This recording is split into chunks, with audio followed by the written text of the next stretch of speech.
చేసుకొని కారు ఖరాబ్ అయిందంట, కార్ఖానకు పోయిందంట, కారు లేదంట, ఆయన బస్సు వేసుకొని బయలుదేరి కొడుకు చెప్తున్నాడు, జర్ర కారు అనుం చెడ్డది, కార్ఖానకు పోయింది, మళ్ళీ వస్తుంది రాదు. ఇంకది కారు మొత్తం ఖతం అయిపోయింది, కార్ఖానకు పోయింది. నువ్వు కార్ఖానాలో పెట్టంగానే ఎవడో టైర్లు పయ్యలు ఇప్పుకపోయి జుమరాత్ బజార్లు ఎప్పుడో అమ్మేసిండు. కారు తూకం కింద అమ్మిండ్రు నాయన, ఇంకా మళ్ళీ మీ కారు రాదు. ఇక బస్సులో తిరిగట ఆయన చూస్తుంటే తిక్కలోడు తిరునాళ్ళకు పోతానంట, ఎక్కనికనే దిగనికనే సరిపోయిందంట. చంద్రశేఖరరావు బస్సులో తిరుగుతుంటే నిన్న మన మహబూబ్నగర్ పోయిండు, ఆ నుంచి నాగర్ కర్నూలు పోయిండు, గంతకంట ముందు పక్కనే సూర్యాపేట పోయిండు, మిర్యాలగూడెం పోయిండు, మన భువనగిరి వచ్చాడు. ఇక ఆయన ఎక్కనిక దిగనిక నలుగురు పట్టుకొని దించాల్సి వస్తుంది, 6 మంది పట్టి ఎక్కియాల్సి వస్తుంది. ఏం పొడిచినవా? 10 ఏళ్ళు ముఖ్యమంత్రి వేస్తే సచివాలయానికి రాకపోతుంది, 10 ఏళ్ళు ముఖ్యమంత్రి వేస్తే నీ ఫామ్ హౌస్లకు తెలంగాణ ప్రజల్ని లోపలికి రానియకనే పోతివి, పోలీసులను పెట్టి మా మోకాళ్ళ మీద మా కాళ్ళ మీద కొట్టిపిస్తుంది, మా గద్దరన్న గల్వనికి వస్తే ఎర్రటెండ గేటు బయట 4 గంటలు కూర్చోబెడితే ఏ మోగం పెట్టుకొని ఇవాళ ఊర్లో తిరుగుతున్నాడు కేసీఆర్ అని నేను అడుగుతున్నా. ఓడిండు కాబట్టి, ఉద్యోగం ఊడింది కాబట్టి ఇవాళ మళ్ళా అచ్చుకనో పుచ్చుకనో చేసి కొంగ జపం చేస్తున్నాడు. మీరు ఎక్కడైనా చూడండి, చెరువులలో ఒంటికాల మీద కళ్ళు మూసుకొని ఉంటుంది, ఎందుకంటే కొంగ జపం చేస్తుందని చేప పిల్లలు వస్తే కానీ లటక్కని మింగుదామని. ఇవాళ గట్లనే తెలంగాణ ప్రజల్ని మళ్ళోసారి మోసం చేయడానికి కొంగ బయలుదేరింది బస్సు వేసుకొని. ఈ కొంగ పట్ల కూడా అప్రమత్తంగా ఉండి ఈ కొంగ కోటేసిరంటే అది పరోక్షంగా బీజేపీకి వేసినట్టే. అందుకే మిత్రులారా, మీకు అందరికీ నేను చెప్పేది ఒకటే, మా ఆర్టీసీ సోదరులు ప్రాంతంలో ఎక్కువ ఉంటారు. ఆనాడు ఆర్టీసీ దివాలా తీసింది, మీరు సమ్మె చేస్తే మీ కార్మికులను పొట్టన పెట్టుకున్నాడు కేసీఆర్.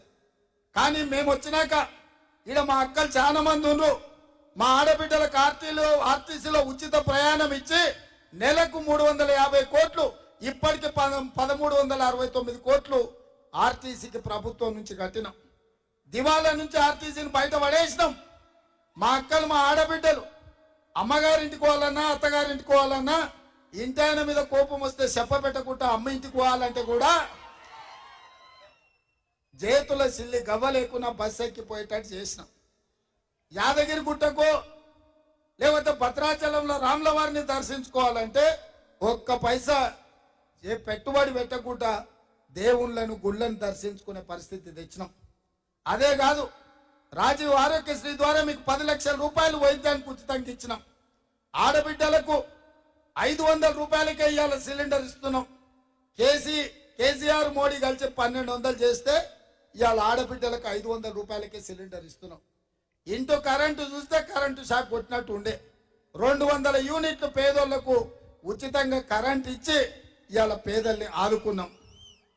అదేవిధంగా పేదవాళ్ళకి ఇల్లు కట్టుకోనికే 4,50,000 ఇల్లు, 22,500 కోట్లతోటి రాష్ట్రం నలుమూలల ఇందిరమ్మ ఇండ్లు పేదోళ్ళకు కట్టుకోనికే 5 లక్షల రూపాయలు ఇవాళ ఉచితంగా ఇస్తున్నాం.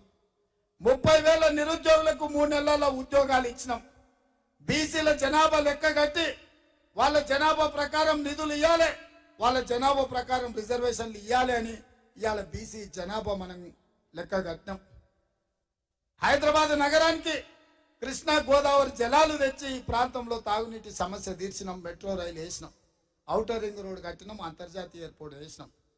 ఇన్ని చేసిన మనం ఈసారి మన ప్రభుత్వం ఉంది, మన ప్రాంతాన్ని అభివృద్ధి చేసుకోవడానికి పూర్తిగా మనకు అవకాశం ఉంది.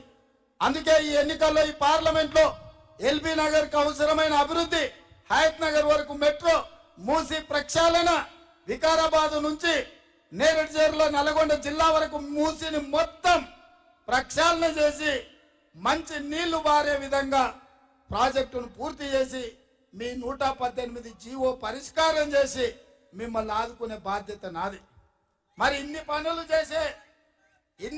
చేసే నేను మిమ్మల్ని ఏం అడుగుతలేను, మనులు అడుగుతలేను, మాణిక్యాలు అడుగుతలేను, మీ ఇంట్లోన ఏమన్నా చిన్న వజ్ర ముక్కలు ఉంటే అవి కూడా అడుగుతలేను. లేకపోతే హయత్ నగర్ ఈ ఎల్బీ నగర్లో భూముల ధరలు మస్తు పెరిగినాయి, మా రంగన్న దగ్గర పొచ్చాడు ఉన్నాయి, గజం భూమి కూడా అడుగుతలేను. నేను ఏమడుగుతున్నా మిమ్మల్ని, ఏమడుగుతున్నా